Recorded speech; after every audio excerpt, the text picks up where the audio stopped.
Inside the Intervals, episode 12, guys. Welcome back to the podcast. So, in today's episode, we're going to be discussing round three and obviously going into the NBA finals now, as the conference finals is almost over if the Miami Heat can win against the Boston Celtics. First and foremost, I want to say thank you, Los Angeles. Thank you, Lakers. You brought hope back. It's been 10 years since we've been to the finals, man, and I've got to say I am happy. As a Lakers fan, I'm happy right now. I'm exhausted. We've had crazy lineups over the last 10 years, but hey, it's worked out for the best and whatever. So, obviously, shout out to the team that I support. Of course, I even shout out to the Denver Nuggets as well, because I know nobody expected them to go even to the Western Conference Finals. And they just probably everybody thought just, this is a team that's not got a depth. Even myself, when they run round two against the Clippers, I was like, wow, okay. So, I have to retract what I said about them, because they're a good team. They are a solid team. Of course, they've still got a long way to go. Losing 4-1 in the finals isn't pretty ideal, but at the same time, you're up against a team that is, you're pretty much up against the better unit of team and player caliber wise anyway. So, yeah, I just want to say shout out to that team. Shout out to the Denver Nuggets. They did their thing, and we look more into the future. And I just can't wait for the finals to start now. I really can't. So as we've got the Miami Heat versus the Celtics, all I've got to say for the Heat is that they have got to win it in Game 6. They've got to win it in Game 6, because if they go Game 7, things might not be on their side. But again, the Celtics, they're a worthy matchup. They've proved themselves time and time again that, they're not a team to sleep on. So, of course, they're going to be pushing for that Game 7. So, if Miami don't win it in Game 6, Game 7 is going to be one of the most interesting, probably, conference finals in the East of probably in the last couple of years, to be fair. I think it's definitely been mostly interesting. So, with that being said, I think I'm predicting, obviously, a Lakers and Miami Heat finals for the last battle of the playoffs, really. I think, But then again, I'm not sitting here saying that, hey, the Celtics could easily go out. I do think if they do strike a comeback, then, of course, Celtics, they're not a bad team. They're a very tough team. So let's just see what happens. And I hope... and it's going to be interesting anyway. Either the Lakers have either got the Celtics, which is the Lakers and Celtics rivalry, or they got the Miami Heat, which is an interesting one. I think everybody pretty much wants to see that now, because, the Bucks is not in it, the Clippers are not in it. So let's just see what happens. It's definitely going to be a very interesting one. Okay. So what else I wanted to talk about as well, I definitely wanted to talk about the Clippers and the Milwaukee Bucks. So with the Los Angeles Clippers, first and foremost, all I've got to say is that, actually, this is more so for both teams. All I can say is that both teams have had, how can I put this? They've had a rude awakening, because they were expected to go all the way, or most of the distance, through their conferences, through the finals and everything, through the playoffs, to everything, to the last bit. But of course, they were outdone by two hardworking teams, the Denver Nuggets and obviously the Miami Heat. So now, what do you do next season? Because now that next season is pretty much going to be in a couple of weeks after the finals, what do you do? Do you pull the trigger on certain players? Do you build around the player that you want the most to be the most active on and still build around him? Or do you want to pull the trigger, let this player sign somewhere else, let that player sign somewhere else? What do you do for these teams? Because now that we think about it, especially with Milwaukee, Milwaukee, the only athletic person on that team is Giannis. So they have really got to switch gears. They've got to get someone who is just as athletic as him to push. The reason why I say this is to give that team that push, because nobody in this league sorry, not normally is nobody in this team is really as athletic as Giannis is. So the problem is now is that we're looking at players who are just, who can shoot threes, play a decent amount of defense, but then when they're running the floor on offense, nobody's really been as blah, blah, sorry, getting flustered, getting as oh my god, I can't say athletic as as he is. So from what I'm thinking, if I was the Milwaukee Bucks, I'm definitely going to try and build a way around Giannis, definitely. Oh yeah, congrats to Giannis as well on winning MVP. I know a lot of people didn't like the fact that he won MVP and LeBron came second, but you have to understand this. LeBron's had help throughout the playoffs. Honestly, as a Lakers fan, I'm saying this. Is where it is. I'm not saying LeBron can't put up those numbers without help, but what I'm saying is that he still had Anthony Davis at his side, so he was able to take a step back. Giannis has been putting it on throughout the season, and the fact that he won it was a season thing. Now, like I said, when it comes to the finals, it's about performance. So if LeBron can perform in the finals with some good amount of production with Anthony Davis and has a few clutch moments, then NBA Finals MVP. That's where it matters the most. That's where it really matters the most, because that's when people are going to really determine, like, oh yeah, this is the guy that really helped the team win throughout the finals. So, or even the playoffs in general. So that's where it matters the most. But the season MVP is definitely going to Giannis because of what he's done and what he's been able to do with his team. So yeah. But anyway, back to what I was saying. So what do the Milwaukee Bucks need to do? Of course, try and keep Giannis. I don't see him resigning anywhere. I do hear talks about the Heat and whatnot. But again, like, I think he should just stay put.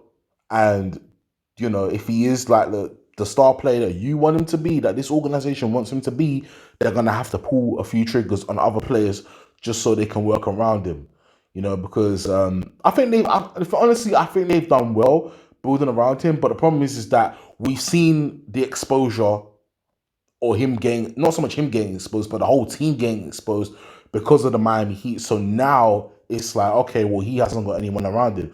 And even himself, he's been exposed too.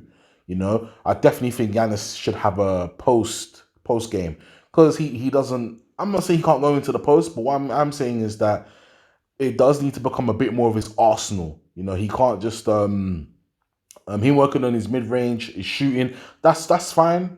That's helped his arsenal, but him stepping all the way into the court isn't always going to be a thing. And plus, there's going to be other centers out there who can take a hit, do damage, blocking, whatever, who will go up against him. So now it's one of those things that, okay, so what else can we do? Because if you look at the Milwaukee Bucks, how they play, every time they bring the ball up, it's going to Giannis all the time. All the time it's going to Giannis. All the time. And then Giannis will try and create plays for other players, but then it won't happen because that's the coaching is basically saying through Giannis. And sometimes that's not always going to work, as we saw in the second round. So now, to make this team a contender again, I would say pull the trigger, get rid of some players, trade some players, sign some players, sign somebody that can play and who is as athletic as Giannis. Said it right there. And see what happens. So hope for the best, really and truly. Not even just so much hope for the best, but build that chemistry. Just see what happens, and then I think Giannis will be somewhat of a true contender. Now, this person, whoever it is, or whoever these people they want to sign and trade and stuff for the Bucks, it doesn't have to be another star. It could just be someone who is manageable, who can run the floor with Giannis, who knows what he likes, who can throw up those alley-oops or just get him in space or whatnot, or run the offense. And I think that's an issue with the Clippers, which I'm going to get into in a minute. So, yeah. But shout out to the Milwaukee Bucks. Again, had a rough playoffs. It's been a rough playoff start. Well, second round playoffs has been a rough for them. I know they wanted to go all the way, but hey, next season, if you can get it together, then hopefully, it should be yours, basically. But yeah, now on to the Los Angeles Clippers. Now, this is probably more disappointing because at least with the Bucks, when the Miami Heat went up 2-0 or even 3-0, it looked like the Bucks had no chance. It was too little too late. But with the Clippers, they were 3-1 up and then went down 4-3. They blew a 3-1 lead. And we've seen this twice in the season before, and I'm sure you know what season I'm talking about. I don't have to explain it. But we've seen this before. Now, here's my thing. Paul George, Kawhi Leonard, good players, of course, they'll put up numbers. Montrezl Harrell, of course, will do his thing defensively, rebounds, put up a little bit of numbers here and there. The problem is, and this is where I'm coming from, and this is where I've had to look at it, Reggie Jackson and Patrick Beverley. My thing is this. You have 2 point guards who have played backups for most of their career. Now that they're starting, they don't know what to do. I mean, one of them still playing a backup point guard anyway. I mean, at least with Lou Williams, it's one of those things that he knows he's a role player and he stays within that role. But he can still run some of the offense. And I think that's the problem with the Clippers, is that Patrick Beverley and Reggie Jackson don't really know how to run an offense. You need an elite point guard to run an offense. You know? It's crazy when you think about it, because you look at all the teams in the playoffs that have gone to the conference finals and that are now in the finals now. You know, you look at the Miami Heat, they got Goran Dragic. The Celtics have got Kemba Walker. Lakers have got LeBron, who's pretty much a 6'8" point forward, but then also they got Rondo, who's also a solid point guard too. You've also got Denver Nuggets, Jamal Murray, a good point guard. Again, the Clippers don't have that. They don't have anybody to run an orchestrated offense with. You know, that's the problem. Patrick Beverley, great defender. Offensively, he goes cold, makes bad decisions, and it's the same thing with Reggie Jackson, making bad decisions. And, you know, they're both these backup point guards, and it's just like, well, one of you's going to have to run the offense, whether you like it or not. And I'm sure we saw in those games that Reggie Jackson was taking some silly shots. Patrick Beverley was doing some silly stuff on offense. And of course, Kawhi Leonard, Paul George, they're going to go cold eventually. It happens. It's basketball. Everyone goes cold at some point. Who else is going to run an orchestrated offense? Who else is going to try and score or set everyone else up? You can't just rely on those two just because they are top scorers and good defenders. But that's the problem. And I think that's the reason why Denver was able to come back, because they saw that Kawhi and Paul George are a threat, yes, but when they go cold, what else can they do? What else can that team do, really and truly? They can't do anything else. And that's true. And that is true. You know? And that's the thing as well, why I didn't like the coaching from Doc Rivers as well. I don't know why he was getting Jokic double teamed, and then you're leaving Jamal Murray out open on the 3 to shoot threes. And he's a good shooter. He's a good offensive player, good offensive point guard. That's the thing. I don't understand that, you know? And my thought process is that, you know, just play man to man for now. If it's one of those things that you can't double Jokic and then expect he doesn't have shooters around him. You know what I'm saying? And that's the problem. Like, you need to have an elite point guard. We've seen this. We know who's been in the Western Conference and Eastern Conference finals. And we know who's going to the finals. And we know who's in the finals now. So it's one of those things that if you don't have a point guard to orchestrate your offense, you are going to lose. And I think that's the big problem. And I think that's even part of the reason why the Rockets, Russell Westbrook, I do think he's a good point guard. And I do think he can run an offense. But I just don't think him and James Harden have that. What they want to do is totally different things. And I think I could even see now CP3 being on that team. It's a good, you know, when he was on the Rockets, it wasn't ideal for him because James Harden is so used to being that guy who's just doing whatever he needs to do. And everyone else is just kind of like, oh, well, you know, background thing. And it's harder now because, you know, the Rockets are such a shorter team anyway, you know? But yeah, I think, you know, it comes down to your point guards. You know, you look back at all the years of playoffs and Western Conference Finals, Eastern Conference Finals, and you look at the teams that get through, they have a point guard. You know what I'm saying? They have a point guard, or they have someone on that team who knows what to do in offensive situations. You know, that's the thing. So now, with that being said, I expect the Clippers. I want the Clippers to actually get rid of those 2 point guards, Ray Jackson, Patrick Beverley. I can't lie. They need to go. They need to find somebody else. They should find somebody else. I mean, people probably pointed out Lou Williams too, but I think Lou Williams has played within his role. He is the sixth man for a reason. Plays within his role. And he still knows how to do some of the offensive stuff. But again, he is a role player.